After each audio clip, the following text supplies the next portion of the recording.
Good morning, everybody, and welcome to my channel, Sweet Pink Home. If you're not a morning person, I'll just say morning, and why are you up this early? Unless you have to go to work, of course.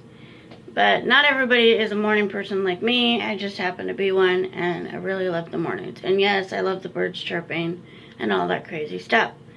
But anyway, to the topic at hand that I was going to talk about, I want to talk about 4 mistakes that I made when I started my minimalism journey. And the very first one was I did a lot of research on what minimalism is, what it's supposed to look like, that sort of thing. And if you Google it, or if you go on Pinterest, a lot of times you'll see like white walls and like tables with barely anything on it, and kids playing with like 2 toys and that's it. So that brings me to my first tip is don't try to conform to the, I guess you could say, advertised minimalism, like what it's supposed to look like, because everybody's minimalism journey looks different, just like everything in life. Everybody's house looks different, everyone's taste of clothes are different, and so minimalism does not have to look like a plain white table with 3 objects on it in a house with 1 picture on the wall. For us, that's just not happening. And so, I mean, if that's the kind of minimalism you want to do, that's great, but that's not the type that I do. So that's my first tip, is just do your own type of minimalism. And then my second tip is with your spouse or your roommate or your life partner or whoever. If you live with somebody, consider them as well. If they're not wanting to jump onto the minimalism journey, bandwagon, whatever you want to call it, don't force it on them. Because I know with my husband, he was really like not all for the whole minimalism thing. He's like, what? You want to get rid of everything? I'm like, yeah, pretty much. So he was like, nah, I don't think so.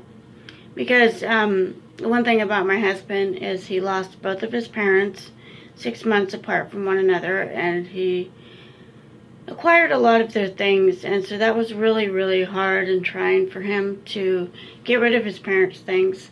And so I just met him where he was at, and I noticed that there's been a lot of healing in his life, just being able to go through his parents' things. But that's for another day and another time. And so my third tip is with your children, if they have lots of toys, go through the toys with them.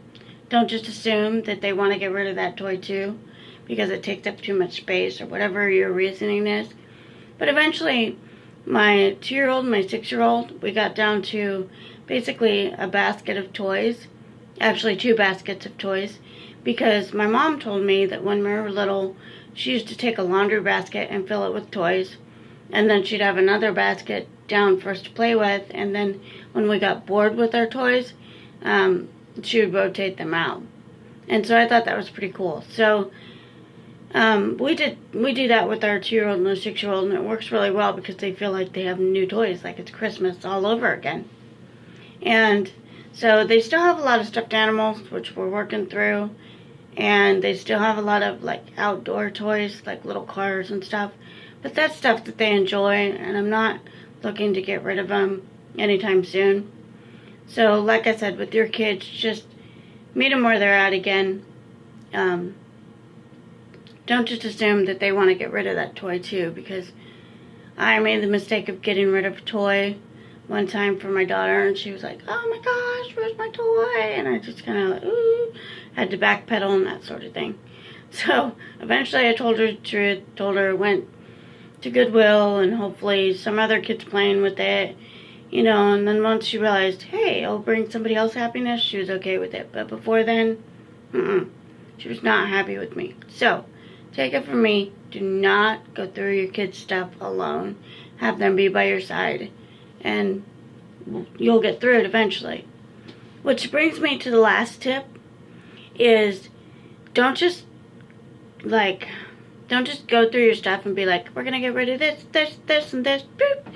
It's not going to happen overnight. It just doesn't.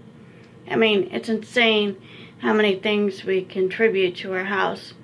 I mean, we've lived in this house for 2 years, and it took me multiple trips to move everything over in our minivan. And then after I took like a bunch of stuff to Goodwill and to different places and gave them to different people, I felt a lot better, but that didn't happen overnight. It was, like I said, my minimalism journey started in July of last year.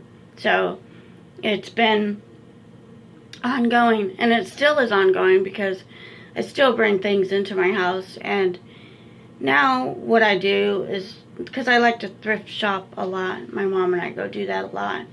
When I look at an item, I think about, okay, is this something that I need, or is it something that I want? Do I have the space for it? Is it really necessary? Is it really going to serve a purpose? And do I love it? So I ask myself those questions.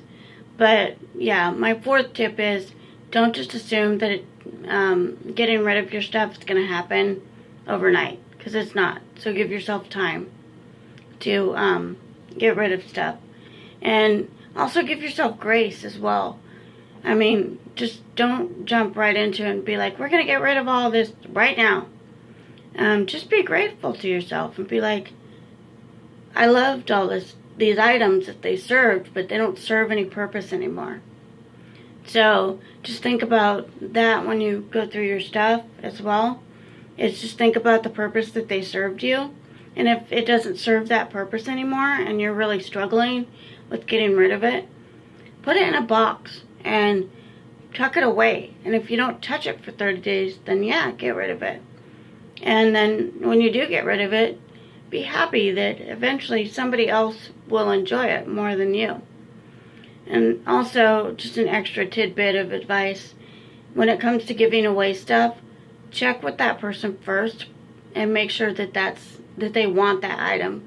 Because the last thing I like to do is give people stuff and have them be like, oh, just one more thing I have to go through, one more thing I have to think about. Because that's the great thing about minimalism that I've found, is that it empties my mind and it empties my brain. I don't have to think about all the clutter that's around my house because it's pretty minimal. Now, granted, there are areas in my life that I can't control, like my husband's stuff in the garage and that sort of thing. And so I just let it be. It's his area. I'm going to let him have it. And as far as his clothes and stuff, if he's happy with having that stuff, I'm going to let him have all his clothes that makes him happy and meet him where he's at. So I hope this video inspired you. And thank you so much for watching. Thank you for coming by my channel. And I hope that you view the other videos as well. And just have a wonderful day. Thanks. Bye.